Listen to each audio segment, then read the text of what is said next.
Hey you guys, what is good? This is your boy MattoMTL, and today we are doing a very special video. Now, I might say that at the beginning of all my videos, but as you may have noticed, it's because I don't make videos super often. When I do, it's because it's a sneaker that's very special to the sneaker game or very important to me in my personal life. And today, it's the latter. Today, we're going to be looking at a sneaker that I helped co-create and ideate, as well as push out in the marketing industry, which is really exciting for me, both as a digital creator and as a marketing professional. And by taking this time to do this very special video, I figured why not throw on one of my favorite and most special collection pieces from Stone Island. This is the Ice Thermal Knit from Stone Island. I decided to throw on a shadow dyed badge. It's not necessarily an official shadow badge. It was a badge that was dyed by one of my buddies, and I'm going to show you guys exactly what an ice knit means before we get started. So if you're wondering what an ice knit is, well, in this case, it's basically a sweater that, you know, it looks totally fine like this without any cold air or cool touch, but essentially when you apply something like an ice pack to the sweater, voila. So basically, that's the effect of a thermal knit sweater. When you put something cold on it, it starts to turn a different color. In this case, it's like a blood red orange. So without further ado, let's jump into the sneaker in question, which is, boom, the Brazzers and SSUR High Top. Before we dive into the details of this shoe, let me give you guys the backstory about how this sneaker came to life. This sneaker is a collaboration, of course, between Brazzers and SSUR. Brazzers is an adult entertainment company, one of the world's most well-known brands, and SSUR is a very long-standing streetwear brand. For those of you who didn't know, Russ, spelt backwards, is SSUR. Now you know. Russ has been designing streetwear and making art for quite a long time. When SSUR designed and released their sort of parody streetwear, it was called Come de Fuck Down. Come de Fuck Down is sort of a parody and a play on Comme des Garçons. Comme des Garçons being a higher end brand, which has also dipped its toes quite a bit in streetwear. Now, when the ASAP Mob did a photo shoot with a whole bunch of Come de Fuck Down clothing, the brand took off. And when the brand took off, everybody was wearing Come de Fuck Down clothing. Over here in Montreal, we often saw people wearing Come de Fuck Down toques. I know it was also popping with the shirts and other merchandise as well. Now that brand was everywhere at a certain point. So I decided to do some research on who the brand was that came up with the Come de Fuck Down parody clothes. And I ended up finding out that it was in fact SSUR. So I did some research, found their contact information, and decided to send out some emails. My job at Brazzers was to do safe for work marketing, ultimately increasing brand awareness by taking the brand out of the adult sphere and putting it in the mainstream space, coming up with marketing campaigns that the public could hear about through the mainstream media. And that's where I stepped in, and I said, let's make a sneaker. Off of the heels of seeing Pizza Hut doing the pie tops and a bunch of other brands starting to get into the sneaker sphere, I, as an avid sneakerhead and collector at the time, knew that the 2018 planning for the marketing calendar was coming up. When I pitched the idea back in 2017, the basic premise was this: Brazzers is going to release the very first adult entertainment shoe.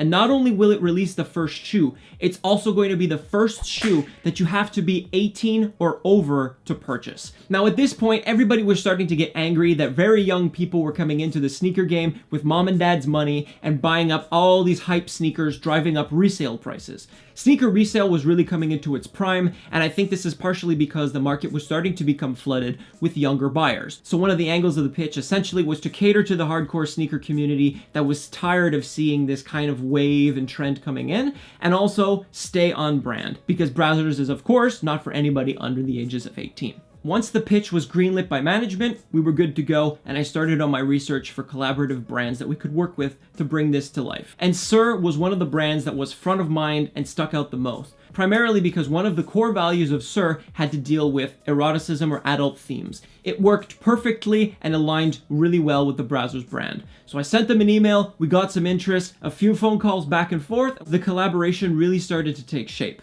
We really started to understand how we were going to do this collaboration, what it was going to look like, and even what pieces it would include. It was not only going to be a sneaker, but it also included some really cool hats. We also had clothing.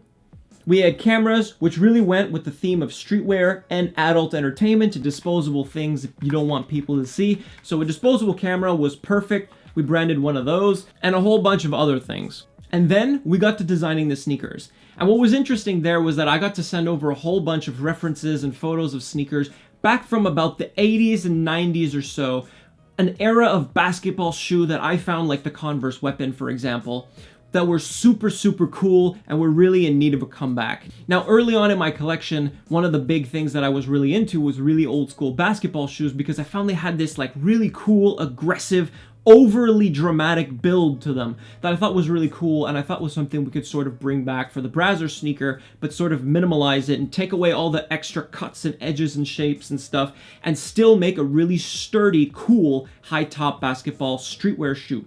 Once the design was set, we found a supplier who was able to help us produce the shoe. They provided us with really cool updates as the sneaker was being made, how the insoles looked, how the materials were being sewn together, the last, if we had the right shape. All of this was being done remotely. Nobody flew down to the factory to get the shoe made. The only real communication we had to produce this sneaker was via WhatsApp, some photo and video calls, and then a lot of overnight express shipping. Now, the conversation came up about whether or not we make an original outsole or use a generic existing outsole.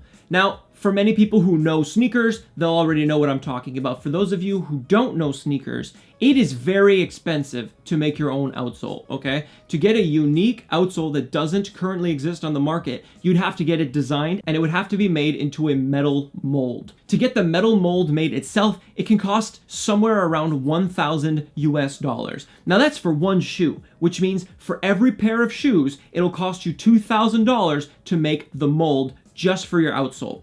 Now that's, again, just for one pair of shoes. You're gonna need multiple molds to be able to do a full size run. If you wanna do, for example, a 7, 8, 9, 10, 11 US men's size run, that's 2,000 each times 5 sizes. That could cost you up to $10,000 US, and that's just to get the molds made. You haven't yet made a sneaker.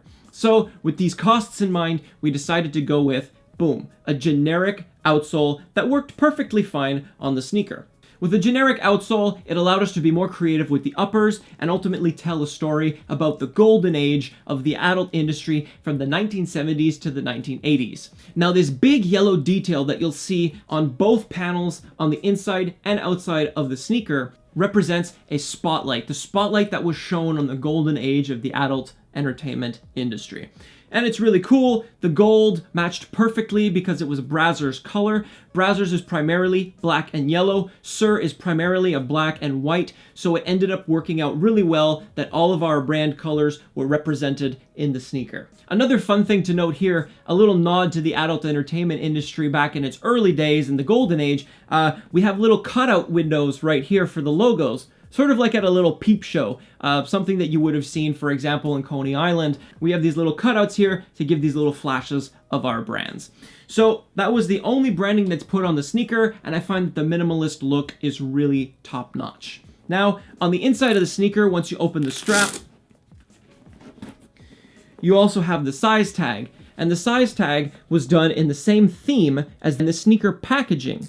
So basically, we decided to come up with a sort of faux rating system, and that was the rated X. Now, the X also cleverly, I think, worked to portray the collaboration, SSUR X Brazzers, which was a funny way to kind of do a double entendre. So ultimately, we were able to come up with a cool little rating box, and we used that design throughout, on the packaging and on the sneaker and inside the sneaker for the size tag and on the clothing as well. So once we came up with the little rating box, well, we needed some writing for inside the rating box as well, because all movies that come with their little R or their PG-13 rating boxes have the reasons written why it's rated PG-13 or rated R. So I decided to come up with a little bit of a pun. I'm a guy who likes to make a lot of double entendre / pun / dad jokes. It's just my thing. So we came up with contains adult material. Quite literal, right? If you think about it.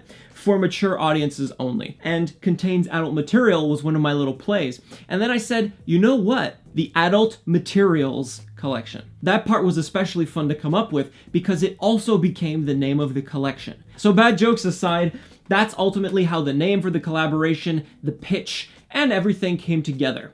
Now, when it came to pushing out the sneaker, we released the sneaker in December of 2018, a full year after it was sort of pitched, idealized, and then finally came to fruition.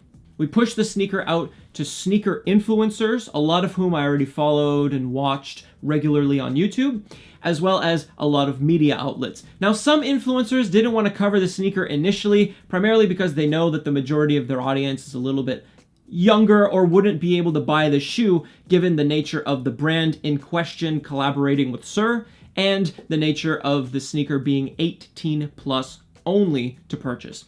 So with that said, we got a few sneaker influencers to talk about it, and we also got some sneaker media talking about it as well, which was pretty cool. The sneakers retailed at $250 US, and I know for a fact, because I was the one who placed the order for these sneakers, there are only 150 pairs of these in existence. And on the market, I believe there were only about 100 pairs. 50 or so went to the sneaker media, sneaker influencers, and the influencers and actors that work for the Brazzers brand, as well as friends and family pairs. So there were only about 100 of these put on the market, and they retailed at about $250 USD.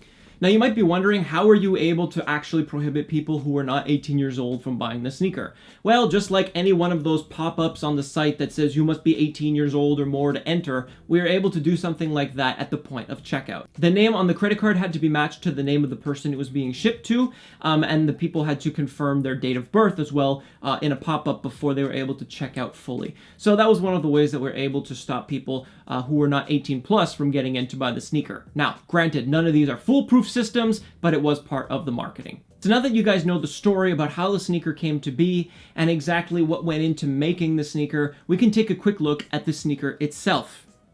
All around the sneaker, we used vegan leather. This is because Russ insisted, as a vegetarian, that we use some leather that wasn't harmful to animals or a waste. And so we ended up going with vegan leather all around the sneaker.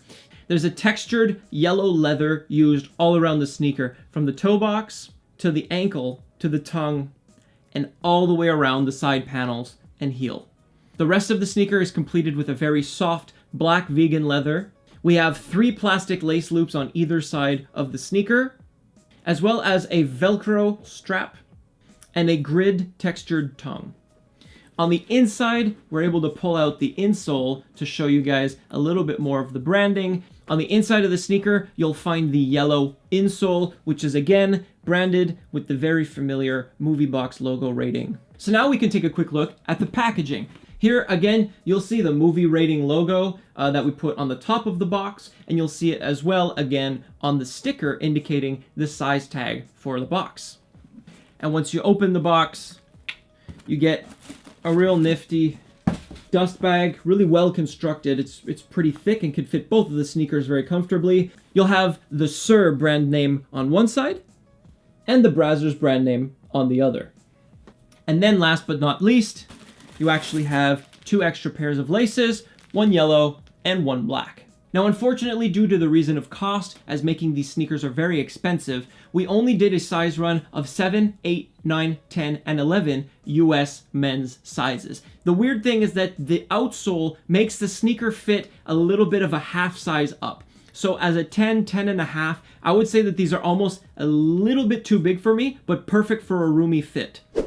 And now, to put the cherry on top of this extraordinary story that you've heard about the making of the Brazzers high top sneaker, the fact that this sneaker is currently available on StockX and is being recognized by the sneaker community is, to me, one of the greatest achievements I could have done.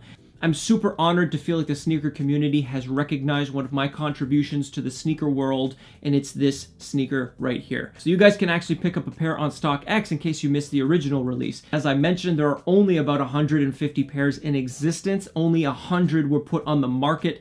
So I don't know how prices are gonna go, but I'm super honored to have been able to find these sneakers on StockX and be able to contribute to the sneaker landscape as a whole. So with that said, I hope you guys enjoyed watching this video as much as I did presenting it to you guys. And remember, wear your kicks, take care of them, and have a great day, you guys. Peace.